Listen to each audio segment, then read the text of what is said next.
সুধী দর্শক বন্ধু, আপনারা দেখছেন একে নিউজ বাংলার। এই মুহূর্তে উপস্থিত রয়েছি ফুরফুরা দরবারে শরীফে। পশ্চিম বাংলায় পঞ্চায়েত, বিধানসভা, লোকসভা, এমনকি উপনির্বাচনে হলেও মানুষের রক্ত ঝরে।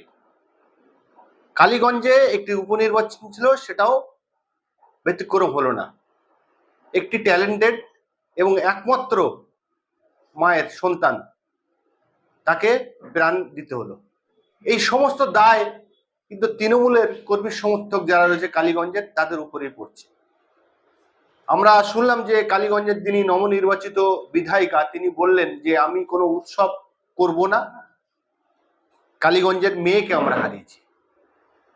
এই সমস্ত বিষয়ে কথা বলবো। আমাদের সঙ্গে রয়েছে বর্তমানে ফুরফুরা শরীফের পীরজাদা এবং আইএসএফ বিধায়ক নওশাদ সিদ্দিকী সাহেব।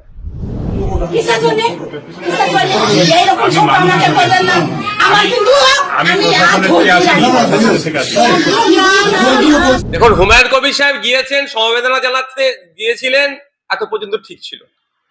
তিনি গিয়ে যদি বলিষ্ঠ কণ্ঠে বলতেন যে আমাদের দলে যে সমাজ বিরোধী গুলো আছে, আমাদের দলে যে খুনিগুলো আছে, আমাদের দলের যে মানবতা বিরোধী লোকজন আছে, তাদের ঘাড় ধরে জেলের মধ্যে ঢুকাবো, তার ব্যবস্থা করছি, তাহলে না তামান্না খাতুনের পরিবার হুমায়ুন কবির সাহেবকে যেভাবে গ্রহণ করেছিল আরো বেশি আপ্যায়ন করতো। দুর্ভাগ্য, তার পরিবর্তে জানি না দিদির নির্দেশে না দাদার নির্দেশে বা তৃণমূলের নির্দেশে খাম নিয়ে গিয়ে তার মাকে কিনতে হয়তো চেয়েছিল।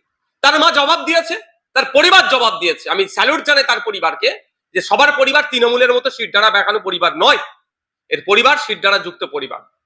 দেখে জবাব দিয়েছে যে আমার মা, ওনার মা বলে ডাকে, বিয়ের 15 বছর পরে বাচ্চাটি হয়েছে, মানে স্বাভাবিকভাবে আদরের বাচ্চা। আর বাচ্চাটির মধ্যে অনেক অত্যন্ত ট্যালেন্ট ছিল। ওর পিতা হচ্ছে, তামান্না খাতুনের পিতা হচ্ছে মাইগ্রেন্ট লেবার, উড়িষ্যাতে কাজ করে, ফেরির কাজ করে, প্রচুর কষ্ট হয়।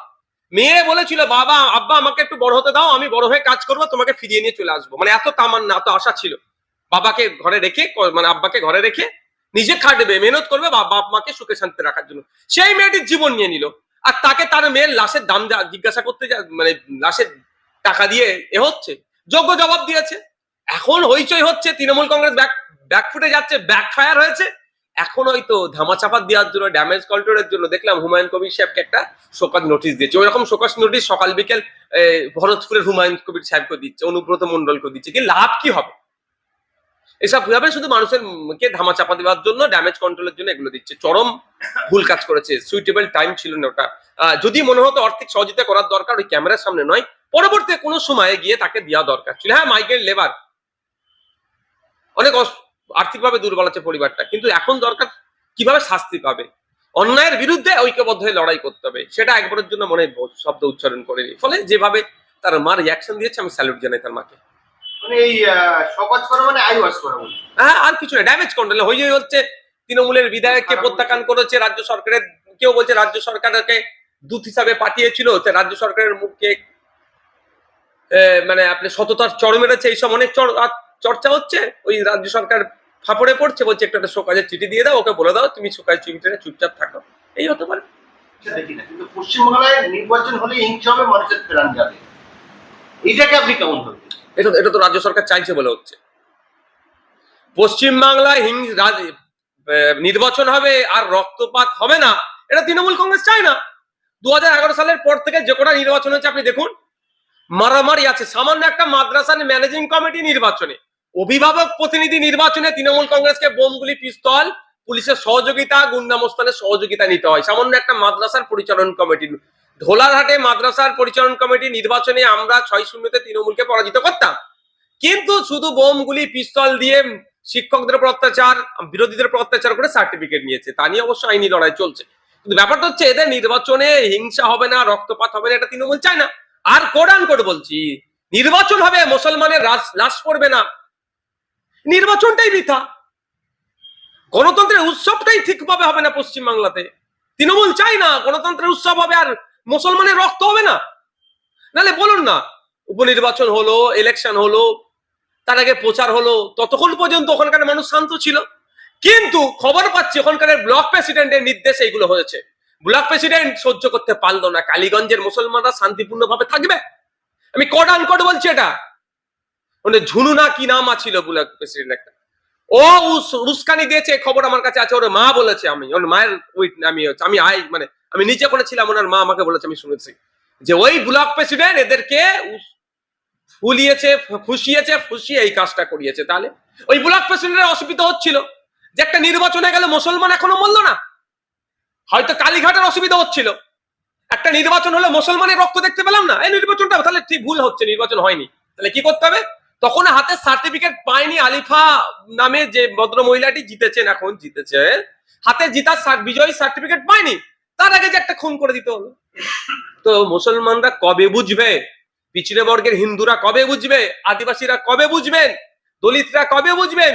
আপনাদেরকে টুল হিসেবে, পলিটিক্যাল টুল হিসাবে ব্যবহার করা হয়, শুধু লাগিয়ে দেবে, হিংসায় ছড়িয়ে দেবে, খুন হবে, মারবে, মরবে এরা, আর চেয়ারে বসে থাকবে নেতার ছেলেরা, নেতার মেয়েরা। এটা যতদিন আপনারা বুঝতে পারবেন এইভাবে খুন হবে। রাজ্যপাল তিনি পশ্চিমবাংলার রাষ্ট্রপতি শাসনের সুপারিশ করেছে, তো আপনি কি মনে করেন যে 26-এ বিধানসভায় রাষ্ট্রপতি শাসন করে বাংলায় ভোট করা উচিত?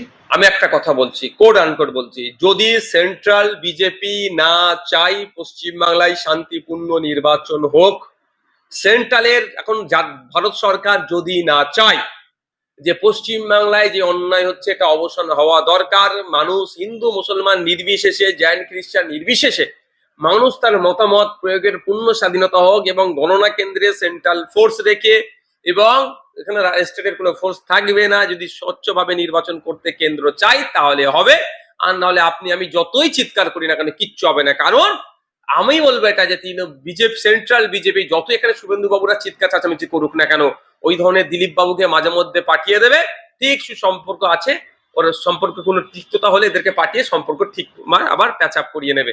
না হলে বলুন যেভাবে অন্যায় করেছে একের পর এক, 26,000 চাকরি বাতিল, যারা এই চাকরি বাতিলের সাথে যারা যুক্ত তাদের পুরো ক্যাবিনেটকে ধরে জেলে রাখা দরকার ছিল। এই আমাদের অভয়া বোনকে যারা খুন করলো, সিবিআই বলছে নাকি ওই দিন ওই করিডোরে 54-55 জন যাতায়াত করেছে, কজনকে জিজ্ঞাসাবাদ করেছে। সিবিআই কে পরিচালনা করে? স্বরাষ্ট্র দপ্তর পরিচালনা করে, তার সেন্ট্রাল স্বরাষ্ট্র দপ্তর পরিচালনা করে। তারপরে হচ্ছে না কেন? বিজেপি চায় না পশ্চিমবাংলায় তৃণমূল দুর্বল হোক, আর তৃণমূল চায় না সেন্ট্রালের বিজেপি দুর্বল হোক, একে অপরের পরিপূরক। সুতরাং আপনি যদি বলেন 356, 355 ঘোড়ার ডিম, কিচ্ছু হবে না। 356, 355 আমাদের আইওয়াস হবে, যদি না ভারত সরকার চায় পশ্চিমবাংলার এই অন্যায়কে বন্ধ করার জন্য ঠিকভাবে করা, কি বলে আপনার, নির্বাচন করা। যদি না ইলেকশন কমিশন অফ ইন্ডিয়া চায় যে আমি স্বচ্ছভাবে নির্বাচন করব, তাহলে এই 355, 356 দিয়েও কিছু হবে না। 2011 সালের আগে বর্তমান রাজ্যের মুখ্যমন্ত্রী মাননীয়া বিভিন্ন জায়গায় এরকমই কিছু ঘটলে সেই জায়গায় চলে যেত। ভাঙড়ের জাহাঙ্গীরের ভাই রেজওয়ান কাণ্ডে আরো অনেক, বলতে গেলে অনেক সময় লেগে যাবে। মাননীয়া চলে গিয়ে এমন ভাবে মিশতেন, মনে হয় যেন মাননীয়া যদি রাজ্যের ক্ষমতায় আসেন এইসব ঘটনাগুলো ঘটবে না। এবং শুধু তাই নয়, এমন ভাবে তিনি বলতেন যারা অন্যায় করেছে তারা ক্ষমতায় আসলে বিচার করে সব কটাকে জেল খাটাবে। কোথায় এখন প্রিয়াঙ্কা টুডির বাবা অশোক টুডি? কে সে কোথায় আছে, কোথায় ঘুমোচ্ছে, কোন জেলের ভাত খেচ্ছে সে? রেজওয়ানকে যারা খুন করলো, যে অফিসার গুলো খুন করলো যুক্ত ছিল, তারা কোথায়, কোন জেলের ভাত খাচ্ছে?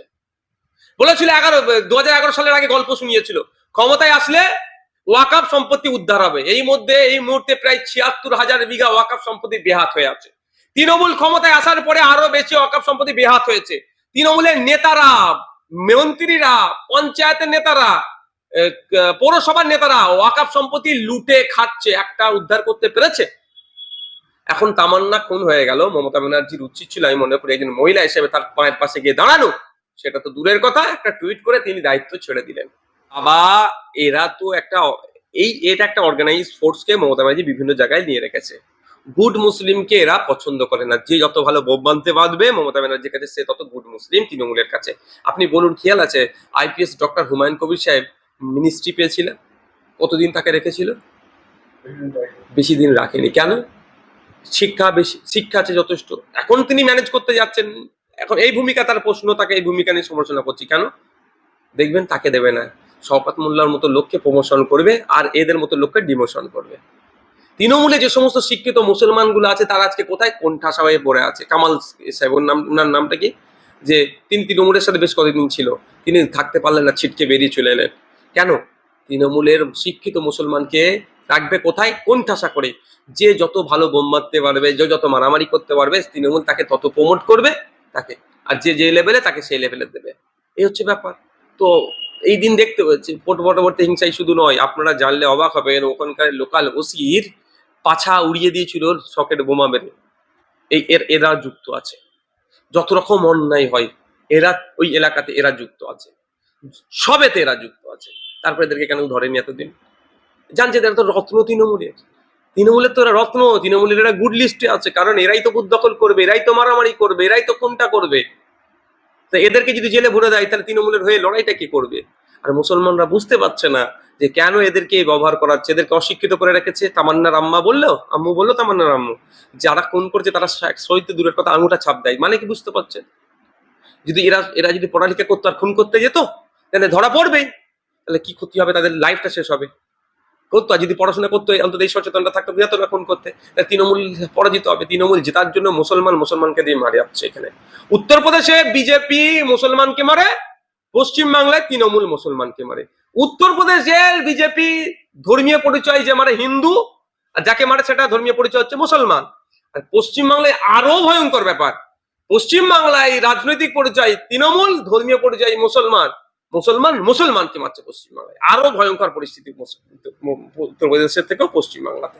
ওখানে হলে প্রতিবাদ করে পশ্চিমবাংলার, আর পশ্চিমবাংলায় হলে প্রতিবাদ করে না, মুখে দিদির দেওয়া কিছু নিয়ে বসে থাকে, টাকা পয়সা যা দেবে মুখে বুঝে নিয়ে বসে আছে, লাড্ডু দিয়ে দিয়েছে মুখে নিয়ে বসে থাকে। কালীগঞ্জের যিনি বিধায়িকা হয়েছেন বর্তমানে, তিনি নিশ্চয় বিধানসভায় আসবেন, তার সাথে সাক্ষাৎ হলে এই প্রসঙ্গে কি বলবেন তিনি? এখন আমি একটা কথা বলি, আমি অনুরোধ করবো আমার ভিডিওটা যদি উনি শোনেন, যে ইমিডিয়েট তামান্নার আম্মার কাছে ওনার যাওয়া দরকার। আমার বিশ্বাস তামান্নার আম্মার কাছে গেলে তামান্নার আম্মা ওনাকে দূরে সরিয়ে দেবে না।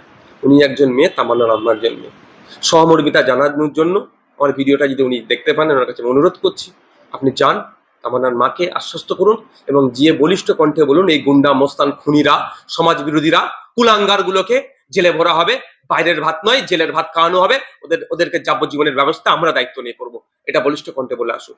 এইটা যদি আপনি যেটা বললেন, আমি বিধানসভায় দেখা হলে কি হবে, বিধানসভায় যদি কোনো সময় ওনার সাথে আমার দেখা হয়, আমি এই কথাটাই ওনাকে বলবো।